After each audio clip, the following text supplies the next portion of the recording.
how's it going? I just want to introduce myself, Mike Hurley, personal trainer for over 25 plus years in the industry. Now, I know it's all New Year's resolutions now, and everybody's wondering, hey, I need to get a trainer. Now, I'm not saying to come call me. I'm saying this is what you have to look for when you're looking for a personal trainer. Some key elements. One, obviously, you want the personal trainer to be certified, some kind of certification. And everybody asks me, oh, what's the best certification out there? This is the best certification, practical knowledge. You can get a certification from anyone, American College of Sports Medicine, NASM. There's tons of them out there. What makes a certification credible is the person that's actually training, all their practical knowledge, what they've been through, how many years they've been training, how many clients that they have. Ask me how many clients I've had. I've had over 3,500 clients throughout my career. I've been, again, training for over 25 years. I've started major companies in the personal training industry. So I have a lot of longevity in this field. So I just want to make sure as a client, you're getting the best service. The other thing you want to look for is program design. Is that trainer taking time out to write out a specific program for you? And is he calculating everything that you do? Is he recording everything you do down? And is he monitoring your progression?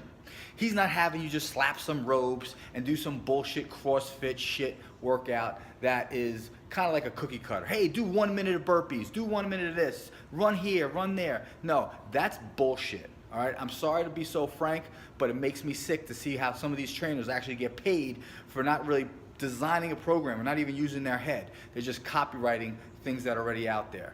You have to have a trainer that's gonna write everything down. Again, I've been training since 1991, and even for myself, I can go back in my archives and find the first person I ever trained, and I have their booklet and their journal of what they've done.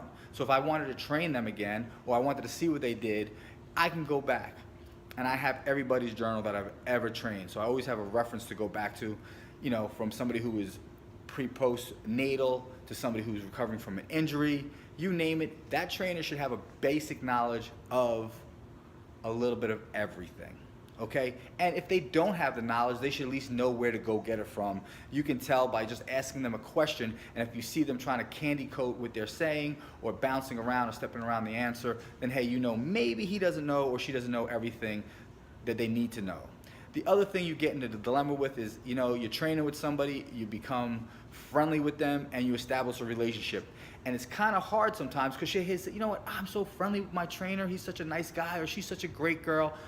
But that doesn't mean that they're a great trainer because they have a nice personality. Yeah, that helps.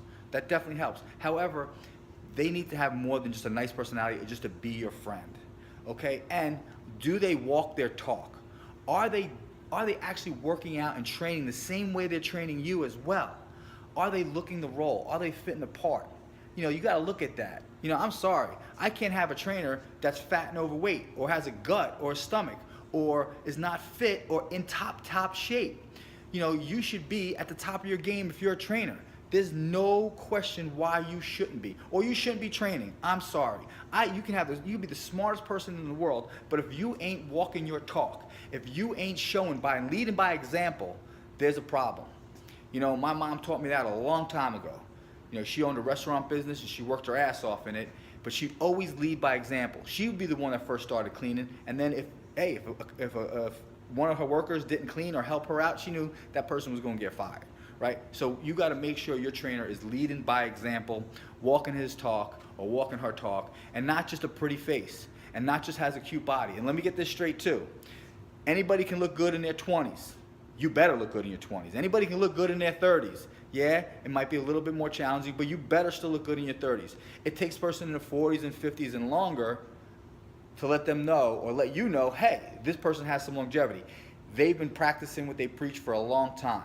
So just because somebody looks good, because I can follow tons of trainers and tons of people I see on the Instagram, and I see them doing this and I see them doing that, and I'm like, oh, let me see what they're about. Let me see. And they're 21 years old, 20 years old, 23 years, 24, maybe 30, and they look okay. You better look like that at that age. Get somebody, get a trainer who's about and around your age, who is looking the role, who's playing the part, who has some intelligence, who again has a ton of practical knowledge. practical knowledge is key, and document everything. If you have a trainer who doesn't document what you're writing down, fire him. He's garbage. I'm sorry, could be your best friend. He's garbage. He's ripping you off. I can't remember some of the weights that I use. How are you going to remember the weights that your clients use? I have over 60 clients. How the heck can I remember anybody's weights, how many reps they did they rest in between the sets, or how long were they resting in between the sets? You can't remember that. Think about it. When you're going about this looking for a trainer, think of it as a common sense approach. All right, listen to what they say. Think about what they're doing. Watch them. You should be evaluating them and interviewing them as they're evaluating you. And that's another thing. Before you start any program with any trainer, they should do an overall fitness assessment with you. They should be checking your sub-VO2 max. That's a cardio output test. They should be doing that. They should be monitoring your body fat assessment, how much body fat you have compared to lean muscle. They should also be doing an endurance test with you, how well your muscles perform endurance-wise. And also, like, is there any imbalances? You know, are you flexible? All these little things should be done at the time of assessment, not just, hey, let's sit down and talk about your goals and your purpose. That's important too, don't get me wrong. They should also know any kind of medical concerns that you might have. All those things should be addressed prior to starting your training program. I wish you the best in 2017.